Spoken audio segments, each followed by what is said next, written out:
Bonjour à tous. Merci d'être présents à cette seconde journée du colloque L'anti-esclavagisme à un idéal cosmopolite. Donc aujourd'hui, ce matin, nous allons nous pencher sur la question des circulations transnationales du mouvement abolitionniste. Et nous allons tout d'abord écouter deux historiennes. Je vais les présenter l'une après l'autre. Alors tout d'abord, nous allons écouter Miranda Spiller, qui est professeure d'histoire et de politique à l'Université américaine de Paris et spécialiste d'histoire du droit, de l'esclavage et des sociétés post-esclavagistes de l'Empire français. Sa première monographie a été publiée en anglais sous le titre de Empire and Underworld, Captivity in French Guinea, aux éditions Harvard University Press en 2012. Et a été traduite. Son livre récent, qui a été publié l'année dernière, Slaves in Paris, sortira à la rentrée 2026 en traduction française aux éditions La Découverte, sur le titre « Esclaves à Paris, vie cachée et histoire fugitive ». Donc le titre de sa conférence aujourd'hui est « Au croisement de la mobilité cosmopolite et de l'histoire familiale, un réseau anti-esclavagiste sous la Restauration ». Nous vous écoutons. Ok, j'ajoute un point d'interrogation à la fin du titre. Voilà. Ok. Les merveilleuses présentations de mes collègues hier m'ont rappelé les distinctions saisissantes entre les paysages archivistiques et conceptuels dans lesquels les chercheurs peuvent évoluer, bien qu'ils semblent travailler sur des sujets similaires. Il existe souvent un fossé énorme entre le domaine de ceux qui étudient l'esclavage et celui de ceux qui étudient ceux qui luttent contre l'esclavage. Et pourtant, il est éthiquement et épistémologiquement essentiel, voire urgent, d'entretenir un échange continu entre les historiens de l'esclavage et les historiens de l'abolitionnisme.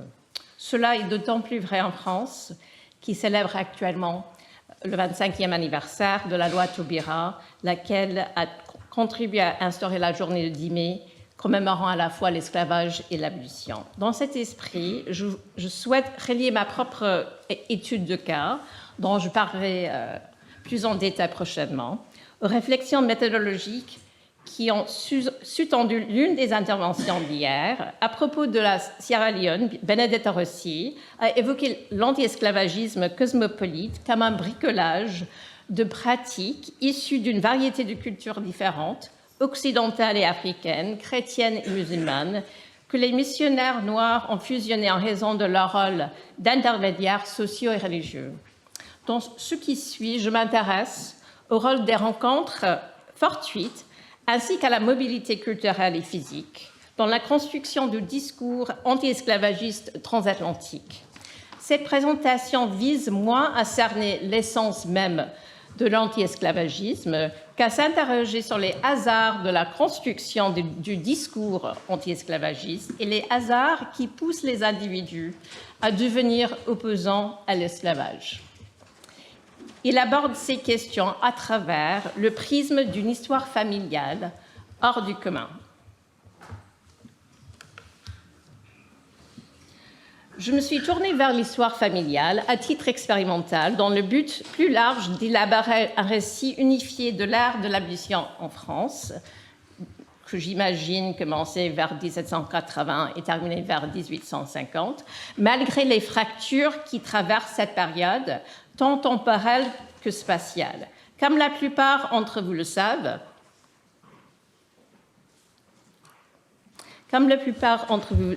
la France a aboli l'esclavage à 2 reprises, en 1794 et en 1848. Il existe 2 historiographies distinctes sur la lutte contre l'esclavage qui, généralement, ne dialoguent pas entre elles. Et il existe également des clivages géographiques.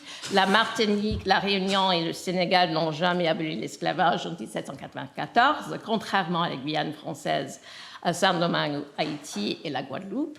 Les populations de la Guyane et de la Guadeloupe ont connu un retour à l'esclavage en 1802, ce qui n'est pas produit ailleurs.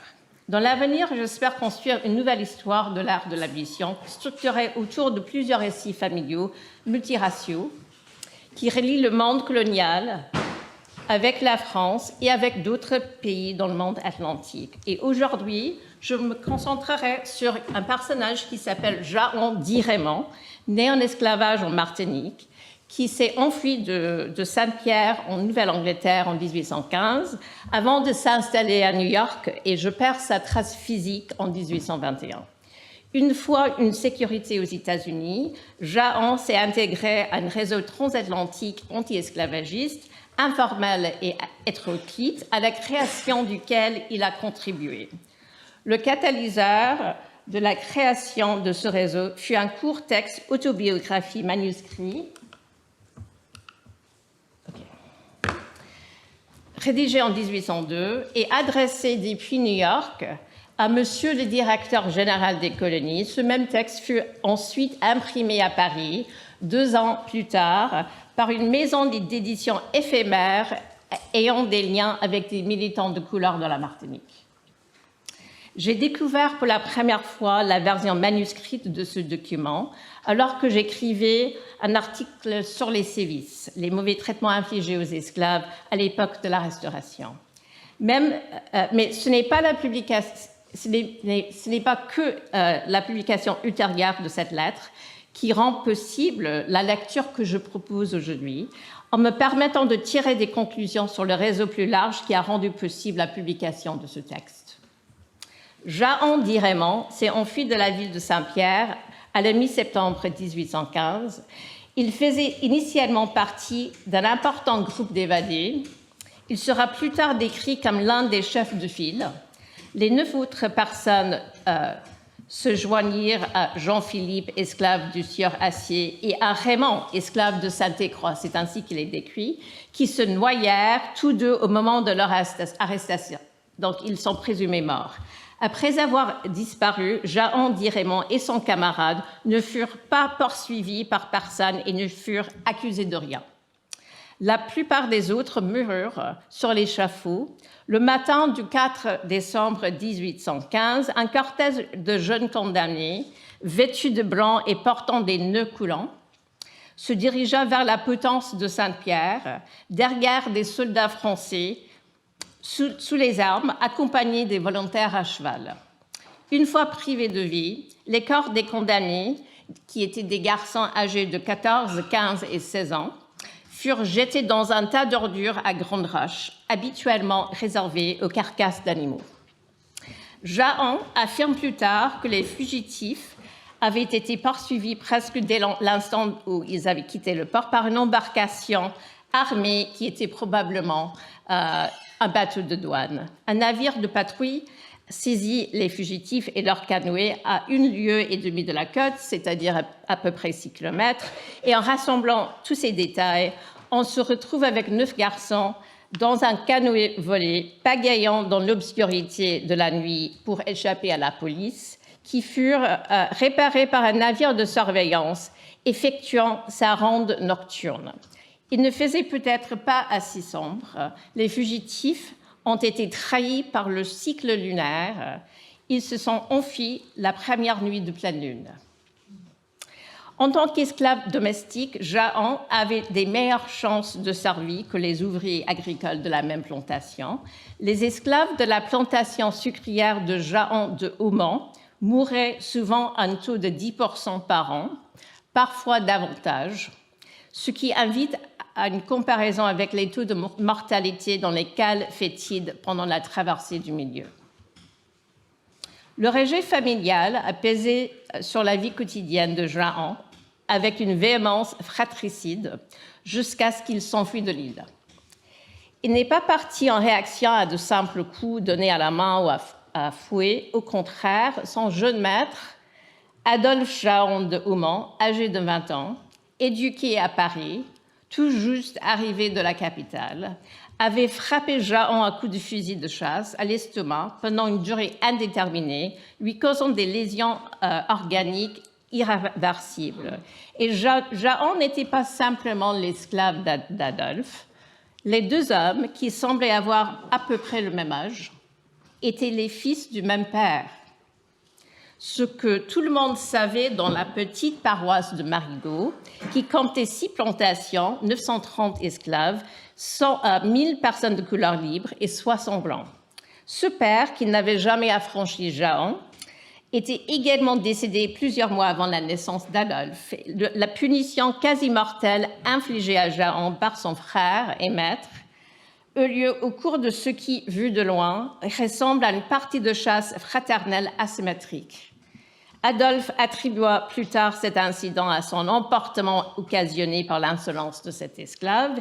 Ils avaient réparé du gibier, imaginé un canard, et Jahan avait tiré le premier. À l'époque de la fuite de Jahan en 1815, le mouvement anti-esclavagiste français n'existait pas en tant que tel.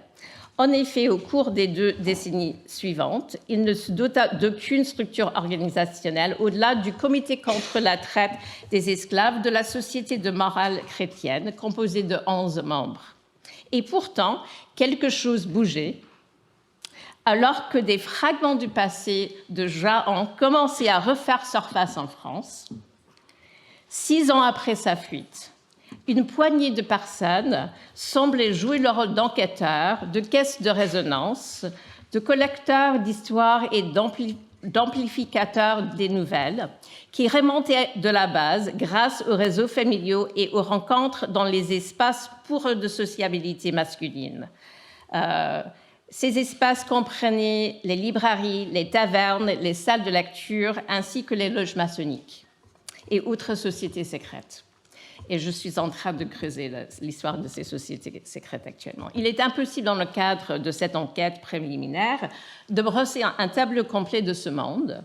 D'un point de vue archivistique, je ne peux qu'en offrir des aperçus à travers le prisme de l'histoire de Jahan. L'évasion ratée de 1815, menée par les jeunes Martiniquais dans Jahan et ses terribles conséquences, n'ont pas été rapportées dans la presse métropolitaine, mais étaient connues des personnes qui faisaient la navette entre les 2 mondes, qui veut dire les hommes de couleur, principalement. Cette histoire n'est entrée dans les annales imprimées de la France qu'au début des années 20. Elle y est apparue dans un premier temps comme une anecdote illustrative, une horreur emblématique dans les écrits anti-esclavagistes d'une poignée de personnes disparates. En juin 1821, la tentative d'évasion des jeunes Martiniquais et le massacre qui s'ensuivit furent évoqués à l'Assemblée nationale lors d'un échange entre les députés et le ministre de la Marine. L'orateur était Gabriel Lenné de Villevêque, aujourd'hui tombé plutôt dans l'oubli, défenseur de la liberté d'expression et bâtisseur d'empire en chambre, remarqué par ses collègues par sa prolixité émotionnelle. On sait peu de choses de sa vingtaine, rien de ce qu'il fit pendant la Révolution, si ce n'est qu'il se maria et peut-être se cacha. Il s'impose vers 1800 comme conseiller régional ultra-royaliste, dont les premiers écrits, publiés sous le pseudonyme de Fugitif, comprennent un plaidoyer pour, je cite, la délivrance de l'orphelin du Temple et un plaidoyer pour la reconquête de la Louisiane. Peu après son élection à la Chambre des députés, Lenné de Villevêque se fit la porte-parole publique des colonies passées et futures. Il exprima des opinions impérialistes, sinon conformistes, qu'elles en devenaient imprononçables. Dans un discours prononcé le 27 juin 1821, Lenné de Villevêque évoqua l'évasion martiniquaise et le massacre collectif comme une scène offrant un contraste choquant avec sa propre vision de l'avenir de l'Empire libéral français. Lenné de Villevêque fut peut-être le seul Français de son époque à considérer l'égalité raciale comme la clé d'une expansion coloniale triomphale. En comparant le procès-verbal parlementaire et la version manuscrite de ce discours en 1821, je veux dire de la main de Lenné, avec l'arrêt martiniquais de 1815, il apparaît clairement que Lenné de Villevêque a pris connaissance de ces événements à la fois à partir d'un procès-verbal officiel et d'une source non publiée. Il a ajouté des détails qui n'avaient été imprimés nulle part, comme des tenues blanches, des nœuds coulant le nom du prêtre qui sanglotait célébrant les derniers sacrements. Il semble probable que l'aîné de Villevêque ait obtenu ce récit de la part d'une personne en Martinique ou d'une personne qui avait des contacts.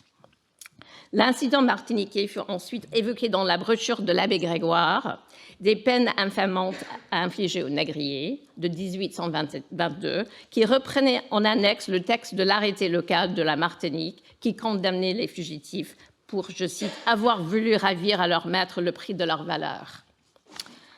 Les remarques de Grégoire et l'annexe de cette brochure sont des artefacts intertextuels façonnés au sein et en un sens par un espace discursif militant transoceanique reliant la Martinique à la France.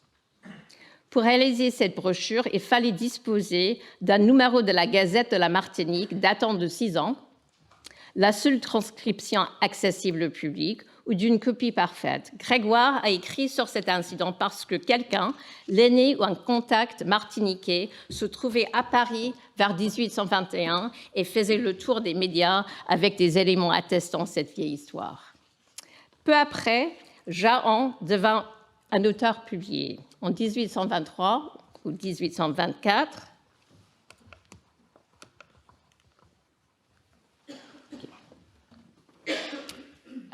une lettre manuscrite signée Jahan dit Raymond, adressée au directeur des colonies, fut imprimée à Paris.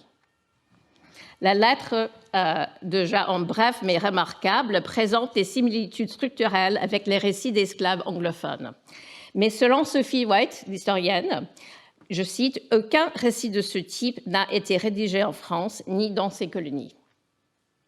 La lettre de Jahan dit Raymond pourrait être, pour l'instant, je pense, le seul exemple connu à ce jour d'une publication autobiographique par un esclave, ancien, actuel ou présumé, en langue française, qui traite l'expérience de l'esclavage. Et ici, je dis ça parce qu'il y a l'autobiographie de Toussaint, mais ça traite autre chose. C'est peut-être une coïncidence, ou peut-être pas, qu'au directeur général des colonies était rédigé probablement par un réfugié francophone alphabétisé aux États-Unis qui parlait l'anglais, pouvait lire des textes autobiographiques d'auteurs anglophones et vivait dans un pays où sévissaient des militants anti-esclavagistes. Comment expliquer cette rareté d'autobiographie publiée ou non, rédigée par des personnes asservies ou anciennement asservies en langue française? La réponse réside dans l'absence d'un mouvement anti-esclavagiste suffisamment solide pour soutenir la collecte, l'édition et la publication. Ce qui soulève la question de savoir qui a décidé de publier la lettre de Jahan, comment elle a été imprimée et pourquoi. Avant de tenter de percer le mystère de la publication de la lettre, il convient de s'attarder sur son contenu remarquable, quelle que soit sa forme. La lettre formulait des revendications audacieuses qui défiaient toutes les dispositions relatives au statut et à la hiérarchie du Code noir. Jahan exigeait de retourner librement en Martinique, où il était considéré comme un hors-la-loi, et demandait la liberté de sa mère et ses enfants. Il demandait que son frère soit interdit de gérer des esclaves. Il demandait une indemnité pour ses peines. Donc, c'est cette question du juste indemnité qui me semble le plus déroutant. Et il existe plusieurs façons dans cette expression, les concepts qui y sont liés, circulaient dans le discours juridique et politique français au début du XIXe siècle, comme on le sait parce qu'on a parlé de ça hier. Le droit pénal et civil français permettait aux personnes faussement accusées, acquittées de crimes, de demander des dommages-intérêts, projet non sollicité du code pénal rédigé par Scipier Bexon, juriste utopiste, étendant cette juste indemnité à toutes les personnes innocentes persécutées à tort par l'État. Le terme indemnité apparaît dans la Déclaration originale des droits de l'homme et ensuite on sait que c'est associé aux demandes des planteurs de Saint-Domingue, mais il y avait aussi les réclamations de la noblesse de cette époque, et je vais revenir rapidement sur ça dans quelques minutes. Et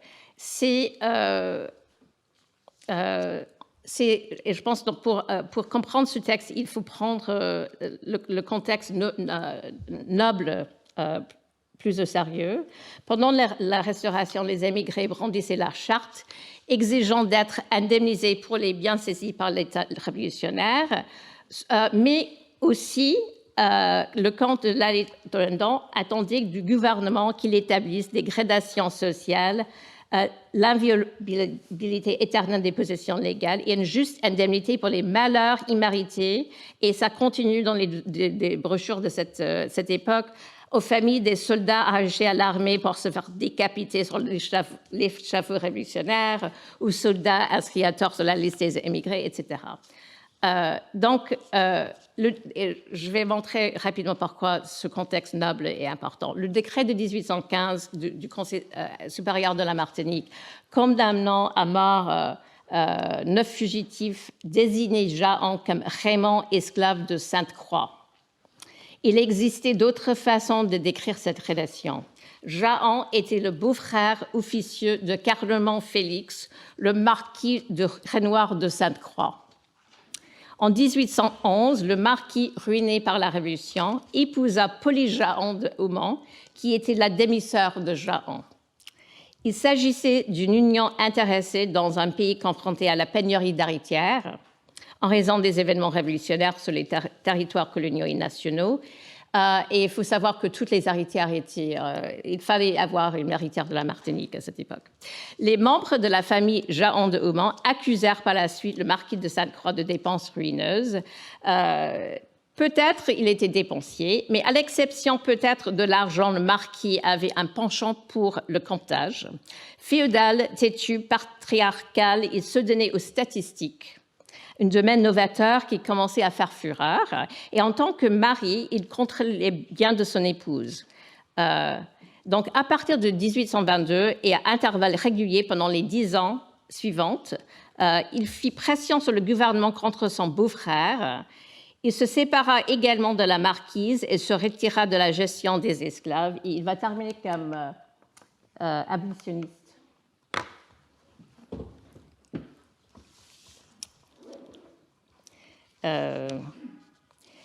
OK.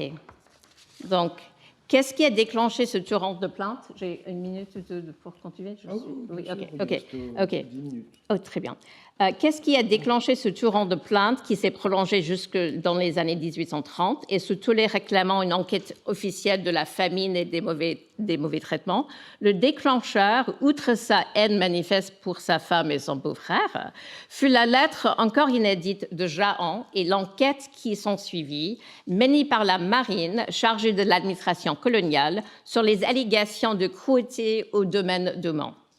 Sainte-Croix était l'ultra-royaliste par excellence, c'est-à-dire garde du roi, régiment de la reine, émigration immédiate, armée de Condé, dont les références de réactionnaires irréprochables lui permettaient d'être vu et entendu par l'État de la Restauration.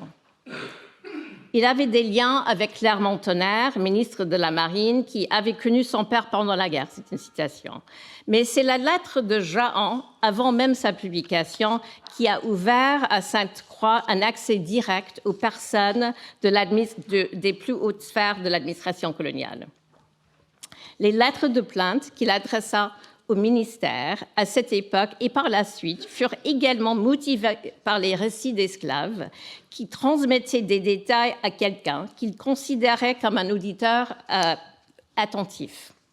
En fin de compte, la relation entre Jahan et Sainte-Croix est probablement encore plus complexe. La lettre qui déclencha les plaintes de Sainte-Croix est peut-être celle qui a lui-même contribué à rédiger. La notion de juste indemnité qu'il a réclamée, parce que ses archives à Besançon contiennent des demandes de ce type, portait des traces du noble émigré. Jahan avait-il l'intention de faire publier son texte? Comme nous l'avons vu, le directeur des colonies en était le véritable destinataire. Ce n'était pas comme une lettre ouverte, mais il n'était pas le seul récipient. Sainte-Croix et l'aîné de Villevêque ont tous deux reçu les exemplaires. Et il est même possible que Grégoire en ait également reçu un exemplaire, il me semble, et qu'il ait choisi d'intégrer une partie du récit de Jahan dans sa brochure de 1822. impossible à savoir, mais c'est une hypothèse. Les responsables de la marine n'auraient jamais ouvert d'enquête sur les allégations de Jahan en septembre 1822 sans la menace d'une divulgation.